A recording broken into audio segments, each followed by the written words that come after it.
Il me semble important pour nous que dans cette journée très particulière d'entrée en carême, nous soit présent au fond tout l'itinéraire du carême et qui nous mène à Pâques, Pâques inclus. Pâques inclus. Ainsi, dans cette journée-là, c'est comme un concentré de la spiritualité, de la renaissance dans la grâce baptismale et la grâce du salut que nous avons à vivre comme un unique mystère. Et je dirais, après avoir, comme vous, médité sur la parole de Dieu et sur le sens de cette journée, un mystère de vérité, un mystère de liberté et un mystère de nouveauté. D'abord un mystère et un travail de vérité. Nous savons tous combien le travail de vérité est important dans nos vies, dans nos communautés, dans l'Église. Et peut-être la période que nous vivons, à bien des égards, nous redit l'importance, l'urgence et peut-être aussi la radicalité particulière de ce travail de vérité. C'est la base de la liberté et c'est la base de la nouveauté. Travail de vérité, nous dirons ou nous entendrons tout à l'heure une des formules de l'imposition des cendres, souviens-toi que tu es poussière et que tu retourneras à la poussière.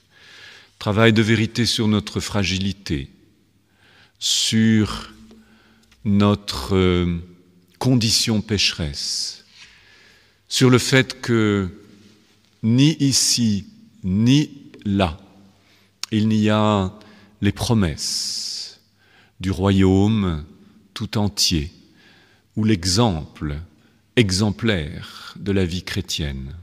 Non, nous sommes tous fragiles et pécheurs, et aujourd'hui, nous le reconnaissons de manière particulière en ce jour, comme l'Église tout entière et ses membres, en ces temps-ci, doivent le reconnaître aussi dans l'humilité, qui est toujours une œuvre de vérité. La vérité, c'est que nous devons aussi, comme le dit le prophète, dans ces temps où nous allons avoir telle ou telle pratique pénitentielle, c'est de déchirer non pas nos vêtements, mais de déchirer nos cœurs. Et il nous faut demander la grâce d'aller au cœur des choses comme d'aller au cœur de notre cœur, car c'est là que se joue le royaume, c'est là donc aussi que se joue le combat contre ce qui est contraire au royaume, ce royaume de vérité, d'amour, de justice, de grâce, de sainteté et de paix qu'est le royaume du Seigneur Jésus-Christ.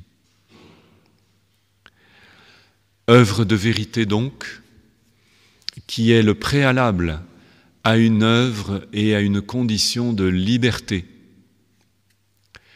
Nous devons nous rappeler que ce qui va clore ce temps de carême et de pénitence, ce sont les jours de la passion, de la mort et de la résurrection du Christ, et que ce qui va vraiment clore tout ce temps de carême et de la passion, c'est la fête de la liberté. C'est le feu nouveau.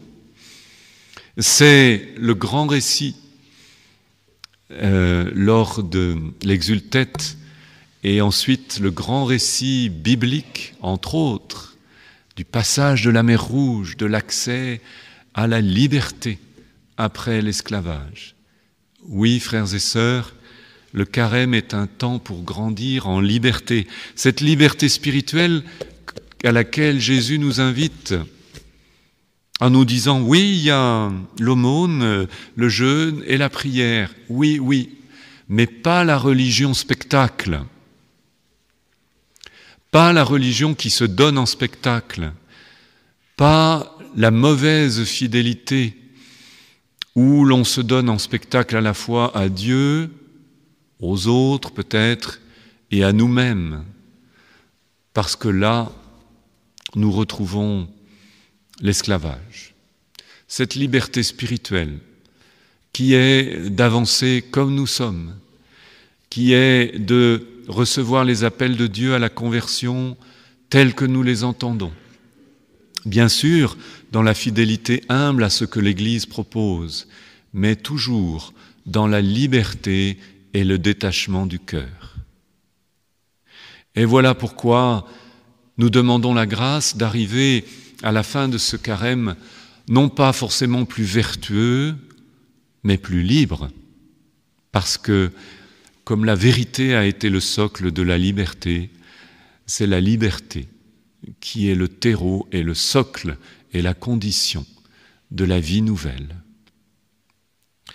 Et voilà que nous nous dirigeons effectivement vers la Renaissance, parce que le temps de carême n'est pas un temps de désespérance, de reconnaissance simple de notre être fragile et pécheur, c'est un temps de réémergence, comme pour l'Église, comme pour une congrégation, comme pour une communauté ou une famille, et comme pour chacune de nos existences.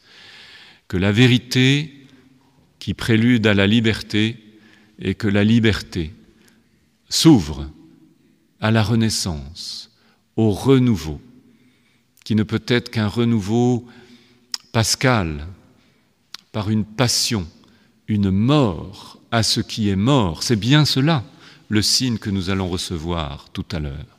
Il y a de la mort dans notre vie, et toute renaissance se fait lorsque nous abandonnons dans notre vie ce qui est mort, et que par là même, le Seigneur, par sa grâce, veut et peut nous rendre notre vie toujours plus pleinement vivante et fidèle. Ce sera la grâce de Pâques, comme ce doit être aussi la grâce de toute renaissance en notre chemin communautaire et personnel à ce que nous devons être vraiment. Alors, frères et sœurs, demandons dans la joie et dans une grande espérance que ce temps qui s'ouvre, avec ce que nous y vivrons peut-être de plus intense, certainement, au niveau de la vie, de la fidélité chrétienne, de la fréquentation de la parole de Dieu, de l'attention aux autres, de la prière, de la charité fraternelle, que ce temps-là soit un temps où, de manière nouvelle, la vérité puisse fonder la liberté et la liberté s'ouvrir vers la renaissance. Amen.